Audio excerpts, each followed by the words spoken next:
What's going on, everybody? So I was looking forward to making this video this week. We're going to be covering the Sword and Shield alternate art booster box sets because there's been some crazy price movements over the past 7 days, especially the box on screen, Fusion Strike, has gone from about $500 a box a week ago up to around $700 now. Most recent sale on TCG Player, $742, and then to around $690, $700-ish as well. So this box has absolutely exploded.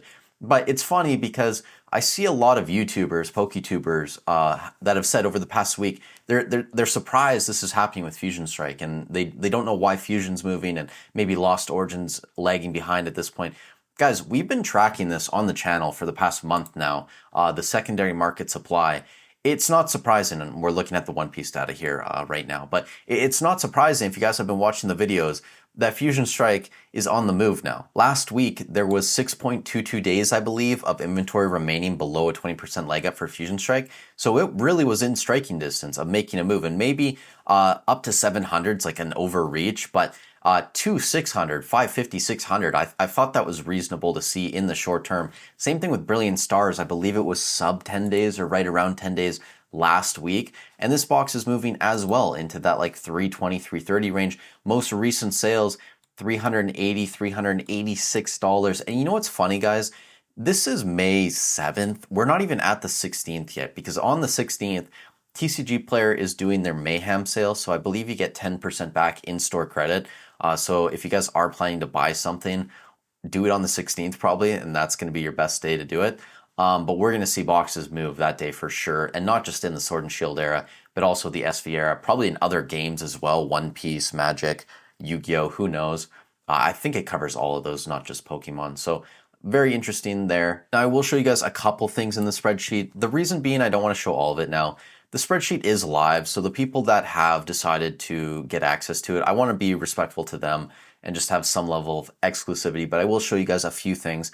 Battle styles, first of all, every box was up this week. That's kind of a given almost. But this box was up to around $193, 20% leg up, $231.30. 121 boxes listed below this price point, selling at 2.29 per day. That's about 53 days of inventory. So battle styles, I wouldn't expect this box to be making a big move anytime soon.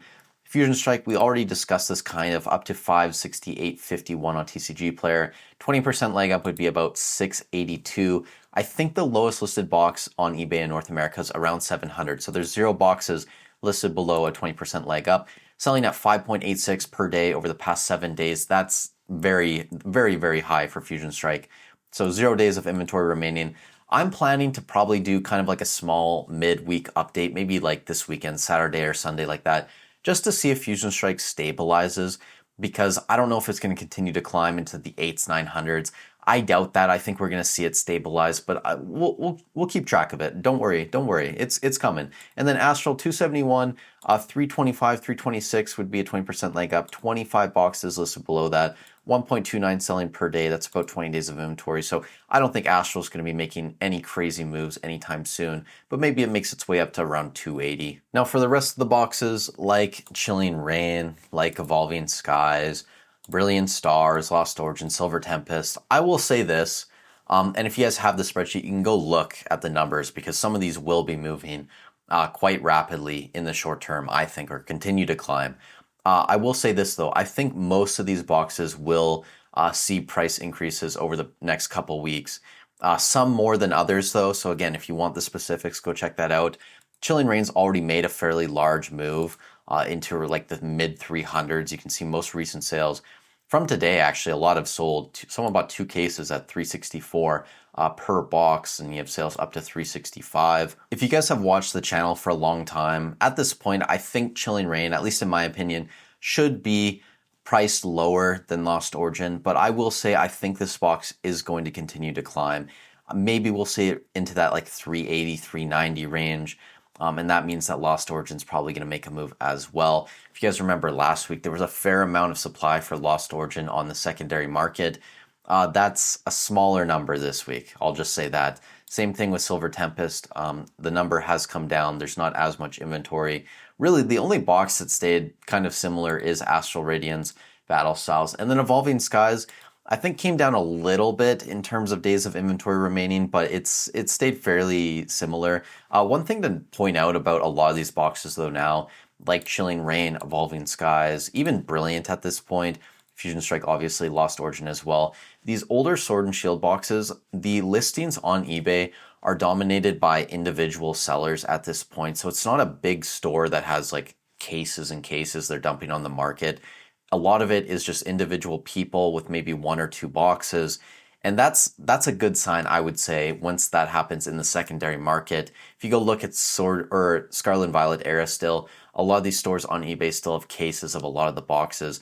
And that's gonna slow down the growth of a lot of these sets, I would imagine. But it's probably still worth keeping an eye on something like Paldea Evolved, Surging Sparks as well. I know that's a newer set, so maybe throw in Paradox or Temporal in there as well. Some of these older SV era sets, because if we see another leg up across the board in Sword and Shield, which, I mean, I think some of these sets might not move as much, but if they all do make a significant move, then we might see repricing in the SV era as well, and that's probably going to affect the older, more popular SV era sets like your Paldea, maybe even Obsidian Flames, honestly, as much as that pains me to say.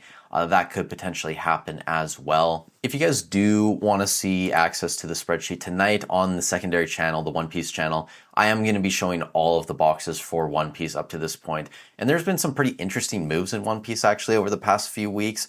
And this week is no different. OPO5 has made incredible gains. Same thing with PRBO1 over the past couple weeks. That might have slowed down a little bit.